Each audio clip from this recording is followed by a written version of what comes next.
আসসালামু আলাইকুম। Hello everyone. আশা করি আল্লাহর অশেষ রহমতে সবাই ভালো আছেন, সুস্থ আছেন এবং নিরাপদে আছেন।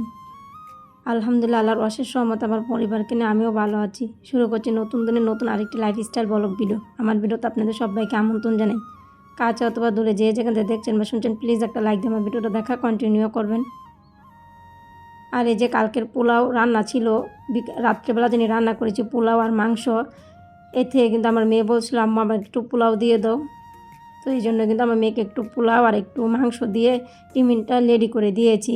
জানি ভাবলাম আমারও আর অন্য কোনো নাস্তা বানাতে হবে না, এই জন্যে কিন্তু মেয়ের টিফিনটা এগুলোই দিয়ে দিয়েছি।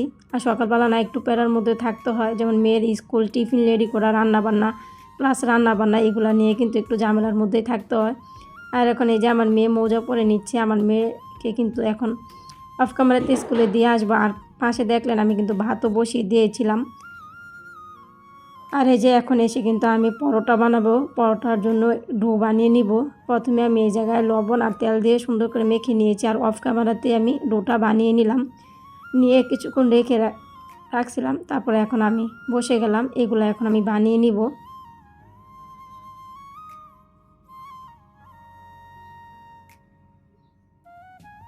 প্রথমে কিন্তু আমি এগুলো সবগুলো কেটে নিলাম, কেটে নিয়ে এখন আমি সমানভাবে সবগুলো পরোটা একে একে বানিয়ে নিব। যারা আমার চ্যানেলটি নতুন ভিজিট করেছেন, আমার ভিডিওর কোনো অংশ কথা বা কাজের কোনো অংশ যদি আপনাদের কাছে একটু হলেও ভালো লেগে থাকে, আর আপনারা যদি এরকম লাইফস্টাইল ব্লগ ভিডিও দেখতে পছন্দ করে থাকেন, তাহলে আমার চ্যানেলটি সাবস্ক্রাইব করে পাশে থাকা বেল অপশনটি প্রেস করে রাখতে পারেন, যাতে করে আমি ভিডিও ছাড়া মাত্রই আপনারা নোটিফিকেশন পেয়ে যান। আর আপনাদের মূল্যবান সময় করে আমার ভিডিওটি যে কোনো সময় দেখে নিতে পারবেন। যারা অলরেডি এই কাজগুলো করে দিয়েছেন তাদেরকে জানাই অসংখ্য অসংখ্য ধন্যবাদ। আর আমার সাথে অনেক নতুন নতুন বন্ধু অ্যাড হচ্ছেন, কিন্তু তারা একদিন দেখি কমেন্ট করে আর পরের দিন কিন্তু আসে না। তাদেরকে খুঁজে পাওয়াটা আমার অনেকটাই টাফ হয়ে যায়। এই জন্যই কিন্তু আমি রিকোয়েস্ট করে থাকি যেন আপনারা আমাকে একদিন কমেন্ট করে বন্ধু করে যান, আর কিন্তু কমেন্ট করেন না। প্লিজ যারাই বন্ধু করবেন তারা কিন্তু নেক্সট টাইম এসে আবার কমেন্ট করবেন, ইনশাল্লাহ আমি আপনাদেরকে বন্ধু করে নিব। আর এই ভিডিওগুলো কিন্তু আমার পহেলা বৈশাখের আগের ভিডিও ছিল। কালকেও যেন একটা ভিডিও আপলোড দিয়েছি না, পহেলা বৈশাখের আগের দিন আমি ভয়েসটা দিয়ে রাখছিলাম। আর পহেলা বৈশাখের ভিডিও দুইটা ছিল, ওইগুলো আমি আগে আপলোড দিয়েছিলাম, দিয়ে তারপর কিন্তু কালকে আমি ওই ভিডিওটা আপলোড দিয়েছি। যাই হোক, আজকে আবার এই ভিডিওটা ভয়েস দিতে বসলাম, ইনশাল্লাহ আজকে দিয়ে রাখছি, কালকা আমি ছেড়ে দিব। আর সবাই তো জানেন আমি এখন একদিন পর পর ভিডিও ছাড়ি। প্লিজ যারা আমার ভিডিওটা ক্লিক করেছেন, আমার ভিডিওটা প্লিজ ফুল ওয়াচ করে দেওয়ার চেষ্টা করবেন। আর এই যে আমি এখন কিন্তু সবগুলো বানিয়ে তারপর চলে আসলাম পরোটাগুলো ভেজে নিব। প্রথমে কিন্তু আমি সেঁকা দিয়ে নিয়েছি, সেঁকা দিয়ে তারপরে এখন আমি তেল দিয়ে এখন পরোটাগুলো ভেজে নিব। আমি কিন্তু পরোটা এভাবে সচরাচর ভেজে থাকি। আর এই যে মাশাআল্লাহ অনেক ফুলকো হয়েছে কিন্তু পরোটাটা। আর গ্যাস থাকলে না অনেক কিছুই বানানো যায়, গ্যাসের অবস্থা তো খারাপ, মানে কোনো মতেই কিছু সমস্যা ভালো হচ্ছে না। এত রোদ এত গরম, এখনও গ্যাসের সমস্যা, সিলিন্ডারও দাম বেশি এখন, কারেন্টেও কিন্তু সমস্যা দেয়। জানি না সামনে আরও কী হবে এ আর কি। আর ছোট্ট একটা পরোটা ছিল, ছোট্ট পরোটা আমার ছেলের জন্য ভেজে নিলাম, ভেজে আর ওই পাশে আমি একটু আলু ভর্তা বানাবো, আলু শুদ্ধ বসিয়ে দিলাম। আর আমাদের নাস্তা তেমন লাগে না, একটা করে রুটি খাই সবাই, আরও 3টা রয়ে গেছে, সম্ভবত আমি 7টা বানিয়েছিলাম। আর আমিও না পরোটা খাই না, পরোটা খেলে আমার অনেকটাই গ্যাস হয়, এই জন্য কিন্তু আমি একটু লেট করে হলেও 10টা 11টার দিকে ভাতই খেয়ে নিই। এখন আমি মাসকলাইয়ের ডাল রান্না করব। কালকে তো কক মুরগি রান্না করেছি, আর মাংস রান্না করলে না আমি চেষ্টা করি একটু মাসকলাইয়ের ডাল রান্না করার জন্য। মাংস দিয়ে মাসকলাইয়ের ডাল খেতে কিন্তু ভালোই লাগে। এই যে আমি বসিয়ে দিয়ে তারপর আমার হাজব্যান্ড উঠে গিয়েছিল ঘুম থেকে, এখন কক মুরগি আর পেঁপে আনছিল, পেঁপে পরোটা এগুলো এখন আমি দিয়ে আসবো। আর এই যে আমি কালকে ধনিয়া পাতা রাখছিলাম, এই ধনিয়া পাতাগুলো এখনও আছে, কিন্তু এগুলো তো আমার আগের ভিডিও ধনিয়া পাতা, কিন্তু বিকালবেলায় কিন্তু আর ভালো থাকে নাই, এগুলো আমি তরকারিতে দিয়ে দিয়েছিলাম।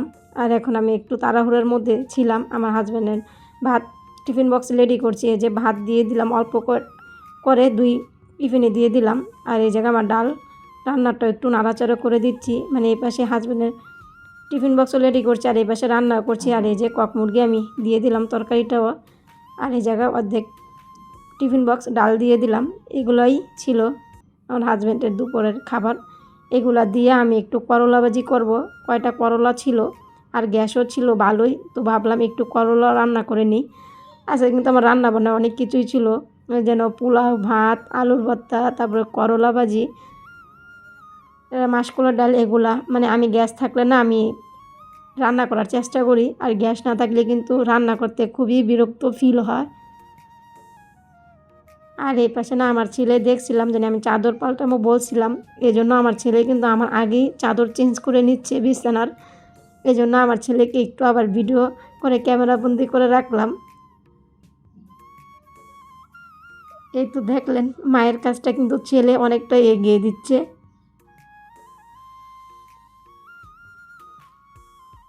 আমার ছেলেকে ভিডিও করে চলে আসছিলাম, আর আমি অফ ক্যামেরাতে কিন্তু করলা ভাজি করে নিয়েছি।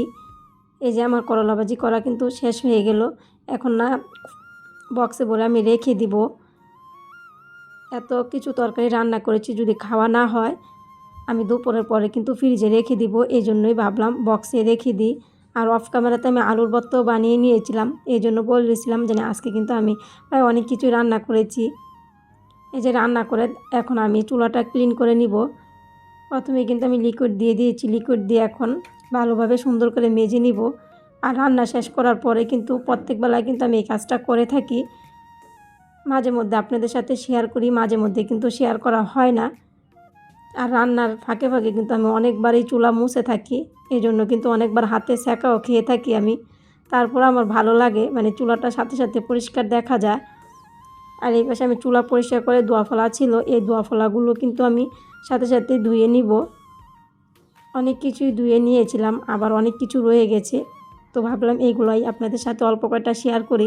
সব শেয়ার করলে না আমাদের গৃহিণীদের কাজ একটা মুভির মতন সমান হয়ে যাবে, মানে মুভি দেখতে যতক্ষণ লাগে এতক্ষণ লাগবে। আমাদের সংসারে কিন্তু কাজের কোনো শেষ নাই, মানে একটার পর আরেকটা কিন্তু লেগেই থাকে।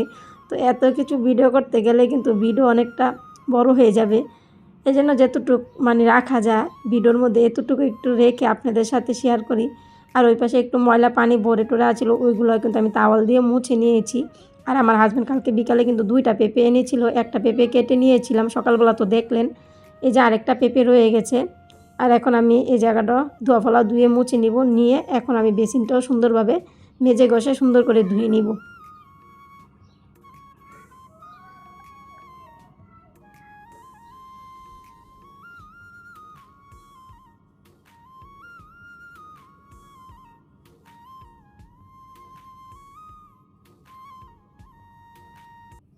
এই যে আমার কিচেনটা সুন্দরভাবে পরিপাটি করে গুছিয়ে নিলাম, দেখতে কিন্তু এখন অনেকটাই ভালো লাগছে।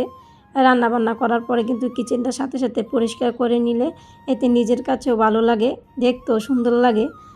আর এই যে এখন আমার কিচেনের সব কাজকর্ম কিন্তু শেষ করে আসলাম, কিচেন গোছানো হতে রান্নাবান্না নাস্তা এগুলো কিন্তু সব কমপ্লিট করে এখন চলে আসলাম আমার রুমে। বলছিলাম তো চাদরটা চেঞ্জ করব, প্রথমে কিন্তু আমি বেডটা মুছে নিব। আর এখন না মাঝে মধ্যে অনেক বাতাস আসে, তার সাথে সাথে কিন্তু বালু আসে, বালু এসে কিন্তু এই যে ফার্নিচারগুলো অনেক ময়লা হয়, মানে বালু ভরে যায়। আজকে কিন্তু সব ফার্নিচারই আমি মুছতাম, কিন্তু আমার হেল্পিং হ্যান্ড না আজকে 11টার মধ্যে চলে আসছিল, তো ঘর ঝাড়ু দিয়ে ঘর মুছে নেবে, এই জন্যই ভাবলাম আজকে শুধু বেডটা মুছে বেডের চাদরটাই চেঞ্জ করে নিই। এই জন্যই কিন্তু ওইগুলো আর করা হবে না, চাদরটাই শুধু চেঞ্জ করে নিব আজকে।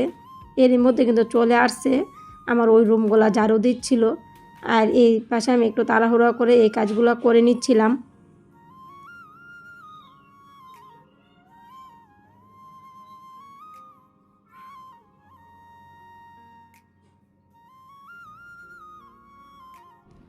আর এই যে এখন আমি কিন্তু চাদরটা বিছিয়ে নিব। আর যারাই আমার ভিডিওটা দেখতে দেখতে এতটুকু চলে আসছেন কিন্তু লাইক দিতে ভুলে গেছেন, প্লিজ মিস্টার আপুরা আপনাদের কাছে আমার হার্টলি রিকোয়েস্ট থাকলো, প্লিজ একটা লাইক দিয়ে আর যেটুকু আছে এতটুকু দেখে নেবেন। আর আমার ভিডিও রিলেটেড ছোট্ট একটা কমেন্ট করে যাবেন, এতেই কিন্তু আমি খুশি। অনেকজনে আছে আপুরা ব্যস্ত থাকে, বড় কমেন্ট করতে পারে না, সমস্যা নেই আপু, বড় কমেন্ট করা লাগবে না, আমার ভিডিও রিলেটেড ছোট্ট একটা কমেন্ট দিলে এতেই কিন্তু আমি খুশি। আমিও কিন্তু মাঝে মধ্যে অনেকজনকেই ছোটো করে কমেন্ট করে রেখে দিই, কাজ করতে থাকি, মাঝে মধ্যে ভিডিও শেষ হয়ে কিন্তু মোবাইলও অফ হয়ে যায়, মানে মাঝে মধ্যে কাজের মধ্যে থাকলে কিন্তু এরকমই করে থাকি কিন্তু আমি। তো আমি মনে করি আমি যেরকম ব্যস্ত গৃহিণী, অনেক সবাই কিন্তু ব্যস্ত গৃহিণী, সংসারে কাজকর্ম নিয়ে, ছেলে মেয়ে নিয়ে।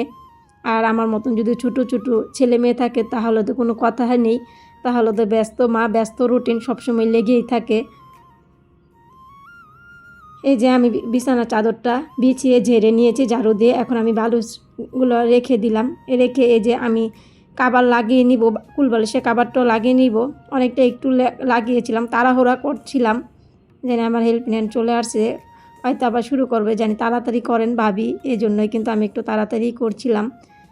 এই যে আমার অলরেডি কিন্তু কভার, তারপরে বিছানা চাদর চেঞ্জ করা সুন্দরভাবে আমি কিন্তু গুছিয়ে নিয়েছি। নেওয়ার পরে কিন্তু আমার হেল্পিং হ্যান্ড কিন্তু রুমটাও সুন্দরভাবে ঝাড়ু দিয়ে নিয়েছিল। নেওয়ার পর কিন্তু আপনাদের সাথে আমার রুমটাকে একটু শেয়ার করছি। এই যে পরিপাটি করে গুছিয়ে নেওয়ার পর কিন্তু নিজের কাছেও ভালো লাগে, মনে শান্তি, চোখে একটা শান্তি লাগে। আর এই যে এগুলো গোছানোর পরে কিন্তু প্রায় 11:30 বেজে গিয়েছিল। এখন আমি ভাত খেয়ে নিব। আর এই জায়গায় পান্তা ভাত ছিল, পান্তা ভাতের কারণে কিন্তু আমি করলা ভাজি, আলু ভর্তা বানিয়েছিলাম। আর আমার না পান্তা ভাত কিন্তু খুব ফেভারিট। এই গরমের মধ্যে কিন্তু প্রত্যেকদিন সকালবেলা আমার পান্তা ভাত খাওয়া হয়।